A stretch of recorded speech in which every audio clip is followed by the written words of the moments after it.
Kabuhlungu kakhulu ugcineni kumbona umfana wakho. Umfana wami ngigcine day before yesterday because yesterday bengingakhona nokuvuka, ngakhona ukudla. I think it was a sign ukuthi ngiyamgcina and ayimbonanga totally. Ngizwe sengizwa ngobaba nosisi wakhe ukuthi hayibo umntwana nangu akafikanga endlini, uzile ngakuwena, mina akafikanga kimi. So then yena siphume mina nobaba nosisi wakhe siyomfuna ebanganini. Singamtholi ebanganini sigcine sithini, okay sharp ithi sombheka khabo babakhe because mina nakabo babakhe there's indawo la singazwani khona. So then ngikhabo babakhe bangafuni ukuvula, so umqondo uthini hayi ulapha. So asambe se-police stage socela i-backup ukuthi basivulele sibone ukuthi khona umntwana wadadada.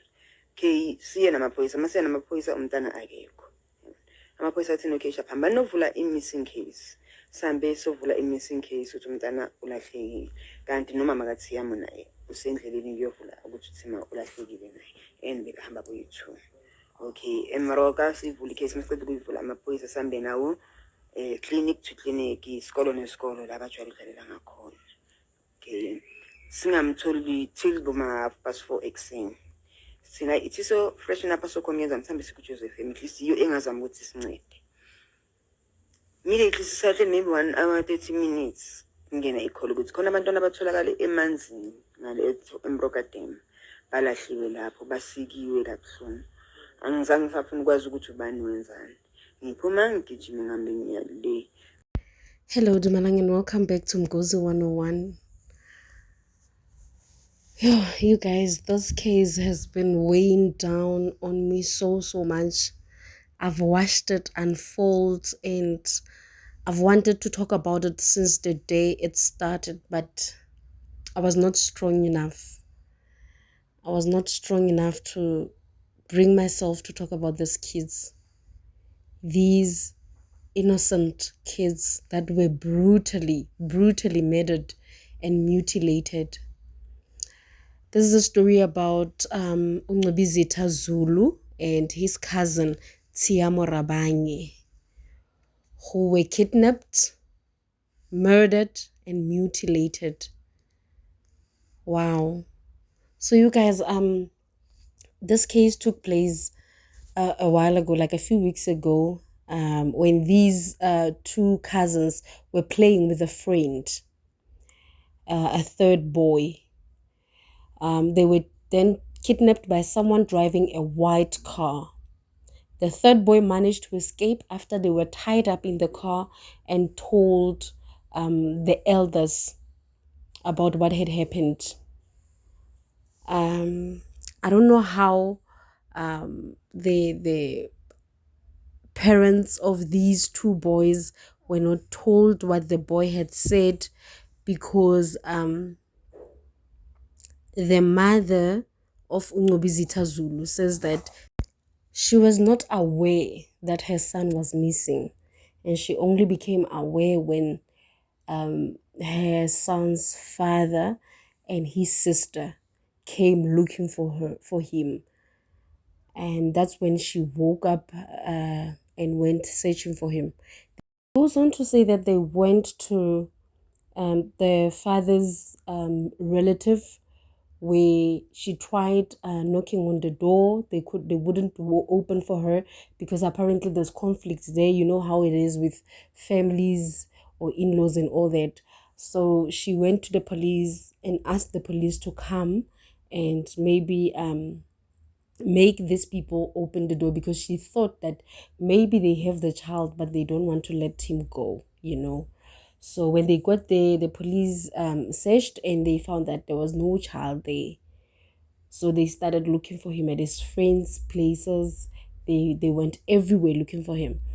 And they also opened a missing persons case and also found that on their way to the police station, also Tiamo Rabanye's mother was also going there to report him as missing.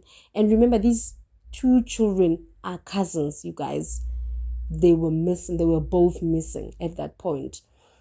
After reporting them as missing, they went searching for them all over. They went to schools, they went to clinics, they went everywhere looking for them until about 4:30 in the morning, when they said, you know what, let's just go back home, freshen up, and also maybe gather the community members to like come and help us. And that's when the world as they know it just changed, because she says it wasn't even that long before they got a call that two boys were found and they were mutilated badly. And so she went there, and when they got there, the police they had already cordoned off the areas, and they couldn't let them in. The first boy, Tia Morabange, was found next to his school, just meters from his home. And the second boy, Ngobizita Zulu, was found in a place called Rockville. And that's when it started going around that since the bodies were mutilated, then maybe this was a ritualistic killing. And maybe they were going to use the body parts of these children for muti. At first, the parents of the two boys were not allowed to view their bodies, and I can understand why. When the police finally allowed her to view the body of her son, this is what Ungobizita's mother saw. Siswami unjani umntwana?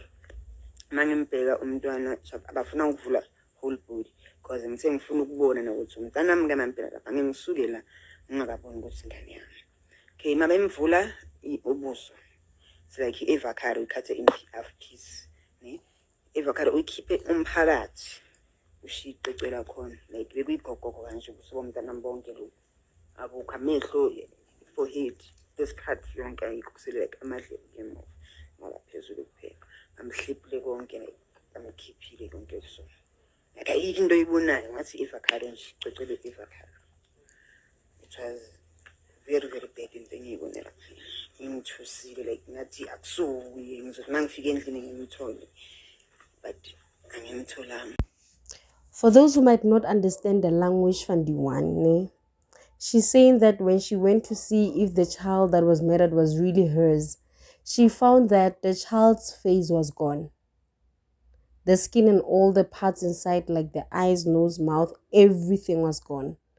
The only thing that was remaining was the ears and the top part of the head, but even the forehead was taken out. Now this brings about the question, were these children still alive when these people took these parts? Were they still alive? Were they calling for their mothers? Were they crying?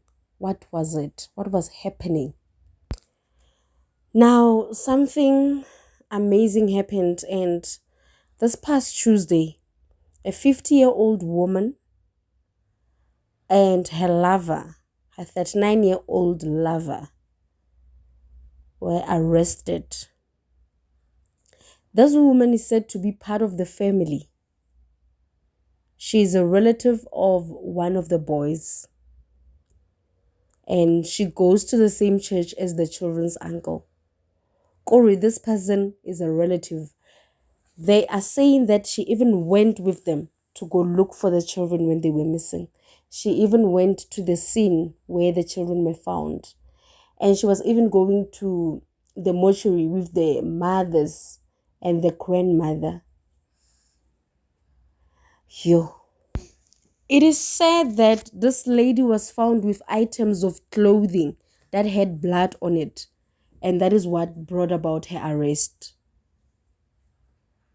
It is so sad, you guys, that you teach your children about stranger danger, but you don't really teach them about family danger or relative danger, because we think that our children are safe with our family members. They are safe with our relatives.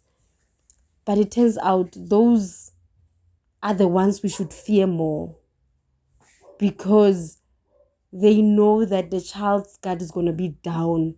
The child is not going to think that, oh, my aunt is going to do this, or my uncle is going to do this. This is really so sad, you guys. It is so sad. And so the lady and her lover were both arrested, and they appeared in court today. And I think I'll upload their court appearance somewhere after this video has gone up. But seriously, this just weighed on me so much. It weighed heavily on me, guys. I do not care at this point if we traumatize our children or not. Let's teach them about these things. Traumatizing them, I think, is better than you crying for your child that is mutilated and murdered so brutally by a family member. It's really so sad, and I hope there's a special place in hell for people like this. I really hope there is. And I'm looking at this with red eyes, you guys. I'm not gonna let it go. I'm gonna just watch it until it goes to an end, because I want to know what's going to happen to these people. I want to know the kind of punishment that they're going to get, because they deserve maximum punishment there is.